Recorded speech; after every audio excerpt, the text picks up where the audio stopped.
Hello बच्चों, कैसे हो आप सभी लोग। आई होप आप सब लोग बहुत अच्छे होंगे और अपनी हेल्थ का भी बहुत अच्छे से ध्यान रख रहे होंगे। मैं हूं डॉक्टर सुरेश कुमार यादव और आज के वीडियो में हम लोग बात करने वाले हैं how nutrients are replenished in the soil.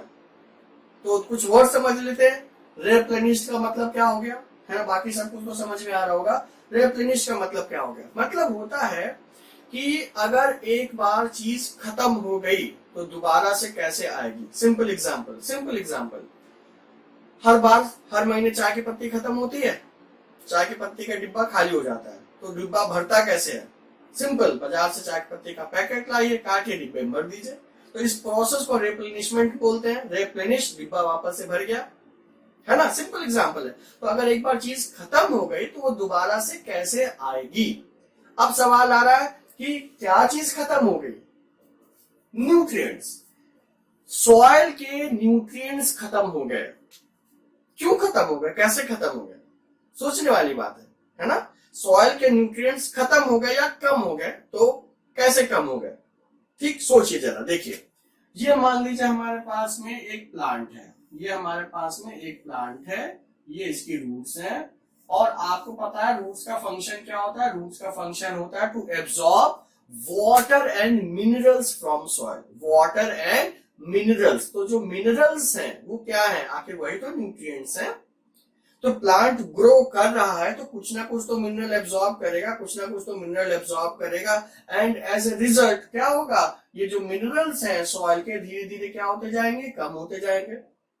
यही समझ में आया। सिंपल एग्जांपल से देखिए, आप एक महीने सब लोग घर में रहते हैं, हर महीने का राशन क्यों आता है, क्योंकि सब लोग हर महीने कुछ ना कुछ खा ही रहे हैं, रोज कुछ ना कुछ खा रहे हैं, और महीने के आखिरी में क्या होता है, सब राशन खत्म हो जाता है, तो फिर से नया राशन आता है। यही प्रोसेस हो रही है ना। सेम चीज यहाँ पर भी है।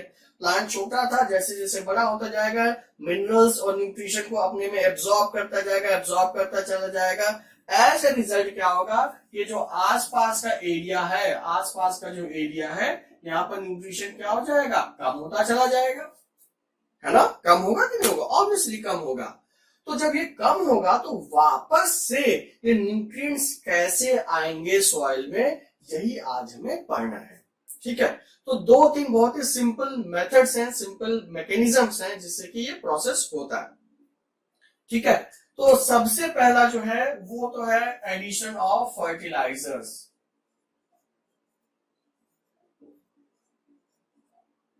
ठीक है, एडिशन ऑफ फर्टिलाइजर जानते ही हैं। ठीक है, केमिकल फर्टिलाइजर, ऑर्गेनिक फर्टिलाइजर हो सकते हैं। पहले फर्टिलाइजर क्या होते हैं कि जो न्यूट्रिशन की रिक्वायरमेंट है या जो डेफिशिएंसी है सॉइल में, उसको ये फुलफिल करते हैं। ठीक है, आपने सुना होगा ना, खेतों में खाद लगाने जा रहे हैं, तो खाद मतलब क्या, फर्टिलाइजर है।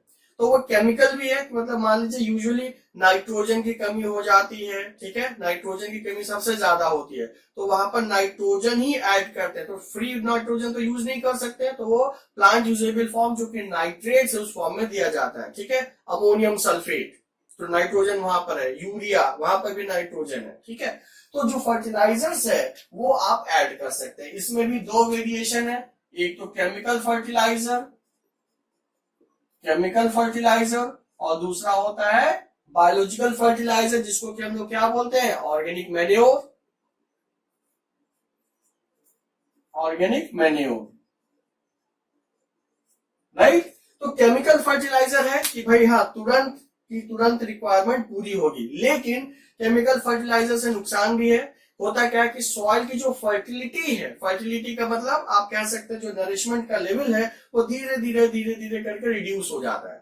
ये बिल्कुल वही बात है कि आप खाना ना खाइए, बस आप विटामिन की गोलियां खाते रहिए, तो क्या होगा, कुछ दिन तक तो आप ठीक रहेंगे, फिर जब आदत पड़ जाएगी तो क्या होगा, अगर विटामिन की गोली नहीं मिलेगी तो आपको बेचैनी होने लगेगी, ये आपके लिए नुकसानदायक है। वही ऑर्गेनिक मैन्योर क्या, ये नेचुरल तरीके से क्या करेगा, जो सॉइल की फर्टिलिटी है वो इंक्रीज करेगा। ऑर्गेनिक मैन्योर है क्या, आखिर जो काउडंग है या ह्यूमन एक्सक्रीटा है या जो भी रेजिड्यूअल है, रेजिड्यू का मतलब एग्रीकल्चर रेजिड्यू, घर में जो बच जाता है उसी को आप सड़ा के यूज कर सकते हैं, है ना।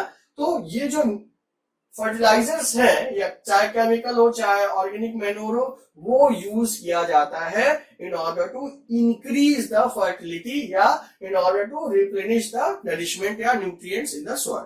पहली चीज। दूसरा जो मेथड है that is crop rotation. Crop rotation. अब ये क्रॉप रोटेशन क्या है? क्रॉप को कहां घुमाने लेके जाएंगे? घुमाना नहीं है भाई। मान लीजिए, कैसे इसको समझेंगे? एग्जाम्पल से समझिए। रोज आपके घर में क्या बनता है? दाल चावल नहीं, सब्जी रोटी बनती है, या बदल बदल के बनता है। कभी कभी पराठे बन गए, ठीक है, कभी तहरी बन गई, ठीक, कभी क्या बन गया याद नहीं आ रहा, वो बड़ा टेस्टी सा होता है, बनसा पाव भाजी बन गई, कभी डोसा बन गया। तो हो क्या रहा है, ये सब अलग अलग तरीके हैं, अलग अलग चीजें अलग अलग दिन पर बन रही है। मतलब एक ही चीज को आप यूटिलाइज करते जाएंगे तो क्या होगा? एक ही चीज को यूटिलाइज करेंगे तो वो चीज कम होने लगेगी, है ना। तो अगर आप चेंज करते हैं, धीरे धीरे बदलते हैं, तो हर चीज थोड़ा थोड़ा कंज्यूम होती जाएगी।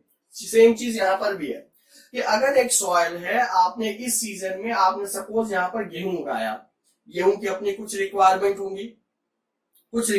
होंगी, ठीक है। सपोज हम एग्जैक्ट एग्जांपल सपोज यहाँ पर गेहूं को जो वीट है, इसको सपोज जेड नाम का जो मिनरल है वो बहुत पसंद है, मान लिया हमने, ठीक है।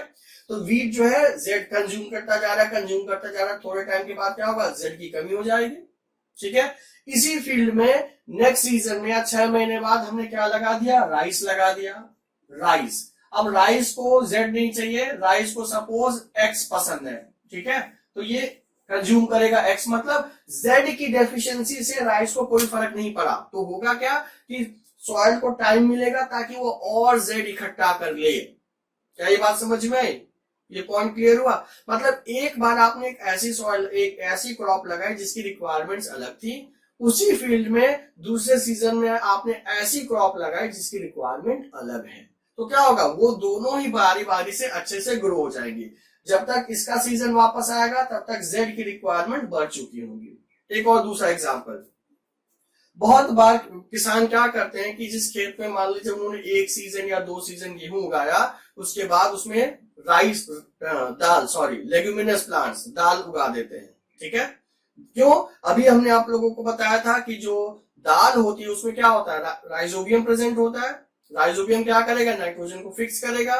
तो जो डेफिशिएंसी थी सॉइल में नाइट्रोजन की, वो क्या हो जाएगी? कम हो जाएगी, है ना। तो ये नेचुरल तरीका है क्रॉप रोटेशन।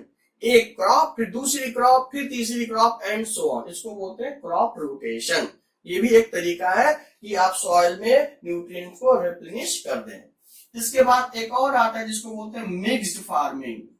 मिक्स्ड फार्मिंग नाम से ही पता चल रहा, ओ भाई हमें 2 सीजन का इंतजार क्यों करना है? 2 सीजन का क्यों इंतजार करना है? आप सोचिए, गेहूं के साथ बहुत सारे लोग सरसों लगा देते हैं। सरसों, मस्टर्ड देखा होगा आप लोगों ने, है ना। तो गेहूं के साथ सरसों लगा, तो गेहूं की रिक्वायरमेंट अलग है और लेग्यूमिनस प्लांट है सरसों, तो क्या होगा? बीच बीच में सरसों अपना काम करता रहेगा, वो नाइट्रोजन को फिक्स करता रहेगा। तो जो एक तरफ डेफिशिएंसी हो रही है वो साथ साथ फुलफिल भी होती जा रही है। तो वो दूसरा एग्जांपल है, इसको बोलते हैं मिक्स्ड फार्मिंग। तो ये वेरियस अदर्स मेथड है, वेरियस मेथड्स हैं जिससे कि जो न्यूट्रिएंट्स है सॉइल के, उनको वापस से रिप्लेनिश किया जाता है। एक और है जिसमें कि जो एग्रीकल्चरल वेस्ट है उनको छोड़ देते हैं, खेतों में ही छोड़ देते हैं। पानी बरसता है, सड़ जाते हैं, लेकिन इसमें काफी टाइम लगता है ना। अच्छा, एक चीज जो आपको बताना है, जो पराली वाला किस्सा है, पराली समझते हैं ना? अरे जो हर बार दिवाली के टाइम में हरियाणा जला देता है तो दिल्ली में खूब सारी हवा दूषित हो जाती है, वही पराली, याद है? तो पराली को बर्न नहीं करना चाहिए। बर्न करने से नुकसान क्या हो रहा है? ठीक है, कुछ लोगों का ये मानना है उसमें ऐश है और मिनरल्स है वो मिल जा रहे हैं, लेकिन साथ साथ वहां पर जो माइक्रोब्स ग्रो कर रहे हैं सॉइल में, वो भी तो मर जा रहे हैं ना। ठीक है, तो 2 अलग अलग थेरीज है। आइडियली पोल्यूशन के हिसाब से इसको नहीं जलाना चाहिए। कुछ लोग का ये मानना है कि जब आप बर्न कर देते हैं तो जो सड़ने में बहुत टाइम लगना था वो टाइम आपका बच जाता है। तो खैर अभी हम इसमें नहीं जा रहे हैं। तो अभी आपके पास में जो रिप्लेनिशमेंट के कई सारे एग्जांपल है, एक तो use of fertilisers, crop rotation और मिक्स्ड फार्मिंग, राइट। तो आई होप ये टॉपिक आपको समझ में आया होगा। तो इससे रिलेटेड कुछ क्वेश्चन सॉल्व कीजिए, ठीक है। तो मिलते हैं हम लोग नेक्स्ट वीडियोस में सब्सिक्वेंट टॉपिक्स के लिए। Till then stay fit and stay healthy.